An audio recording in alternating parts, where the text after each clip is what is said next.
गुरुवार यानी जुमेरात को करबला में अरबईन का एहतमाम किया जाना है। इस वक्त इराक के नजफ से लेकर करबला तक अरबईन मार्च जारी है। लाखों लोग अरबईन में शामिल होने दुनिया भर से पहुंचे हैं। क्या बच्चे, क्या बुजुर्ग, क्या महिलाएं और युवा, हर तरफ एक अलग जोश है, लेकिन पूरा अनुशासन भी है। 14 अगस्त को इमाम हुसैन का चहल्लुम मनाया जाएगा। यही वो मौका होता है जब ज़ायरीन इमाम हुसैन के रोज़े पर पहुंचते हैं और दुरूद व सलाम भेजते हैं। भारत से करीब 1 लाख लोग इस साल अरबईन वॉक पर इराक पहुंचे हैं। वरिष्ठ पत्रकार अशरफ जैदी ने लाइव हिंदुस्तान को बताया कि हर साल की तरह इस बार भी अरबईन मार्च में सिक्योरिटी के तगड़े बंदोबस्त दिखाई दे रहे हैं। कहा जाता है कि इराकी फोर्स के अलावा यहां पॉपुलर मोबिलाइजेशन फोर्स यानी हस्दुश शाबी के लोग भी मोर्चा संभाले हुए हैं सिक्योरिटी का। अशरफ जैदी ने बताया कि अरबईन मार्च इस साल भी पुरजोश अंदाज में अंजाम दिया जा रहा है और 14 अगस्त 2025 को चहल्लुम के मौके पर हजारों लोग इमाम हुसैन अलैहिस्सलाम को श्रद्धांजलि या खिराज अकीदत पेश करेंगे। अरबईन में दुनिया भर के शिया मुसलमानों के साथ ही सुन्नी और ईसाई भी करबला पहुंचते हैं।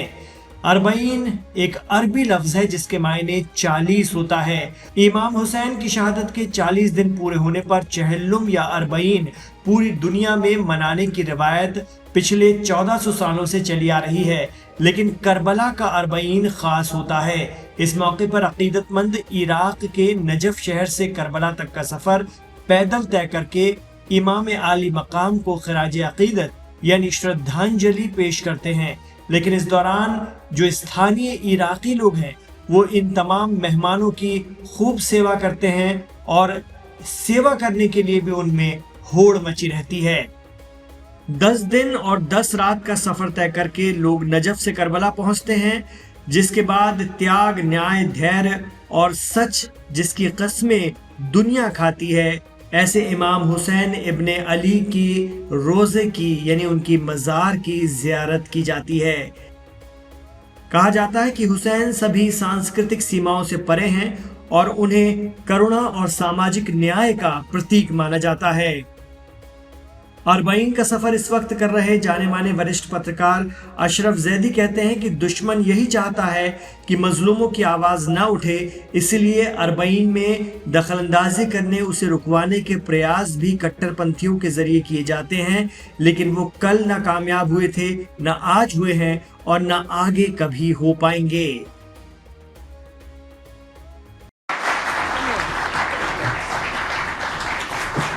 अमेरिकी प्रेसिडेंट ट्रंप ने अजरबैजान और आर्मेनिया के बीच चली आ रही बरसों पुरानी जंग का खात्मा तो कर दिया, लेकिन एक तीर से 2 शिकार करने की कोशिश भी की है, और वो है ईरान और रूस के हाथ बांधने की कोशिश।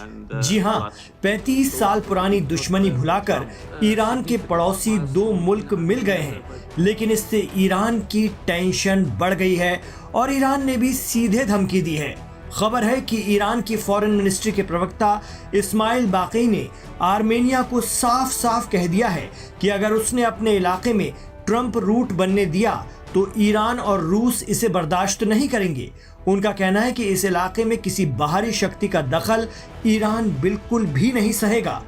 ईरान को शक है कि ट्रंप रूट कॉरिडोर सीधे तौर पर ईरान की सरहद के पास नाटो की एंट्री का रास्ता बनेगा। ईरान ये भी मानता है कि अमेरिका ने उसके खिलाफ एक नया मोर्चा खोल दिया है। इससे एक दिन पहले ईरान के प्रेसिडेंट मसूद पजेश्कियान ने भी आर्मेनिया को सीधे चेतावनी दी थी कि अजरबैजान और आर्मेनिया के बीच बनने वाला ये कॉरिडोर सीधे सीधे ईरान के करीब अमेरिकी फौज और हथियारों का रास्ता है और ये हम होने नहीं देंगे। खबर है कि ईरानी प्रेसिडेंट की phone call Armenian president Nikol Pashinyan के पास भी गई है, जिसमें उन्हें तगड़ी वार्निंग दी गई है ईरान की तरफ से।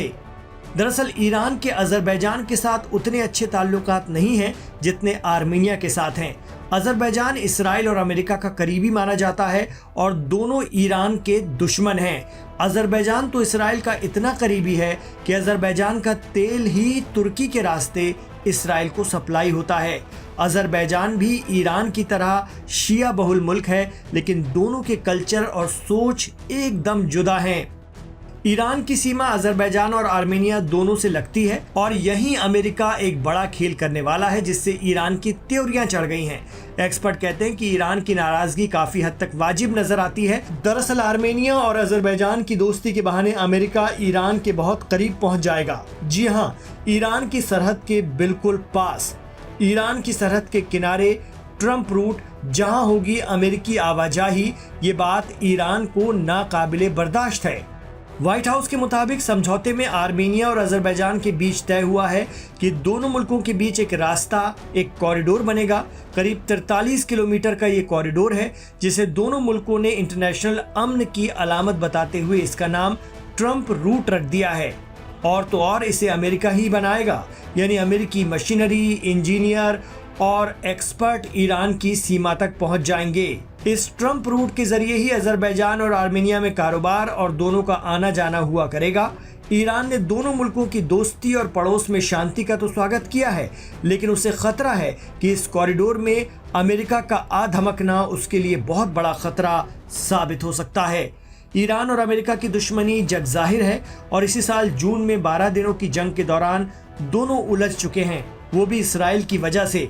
इसराइल अजरबैजान का बेहद करीबी दोस्त है, यानी अमेरिका और इसराइल ट्रंप कॉरिडोर के बहाने ईरान के नजदीक होंगे।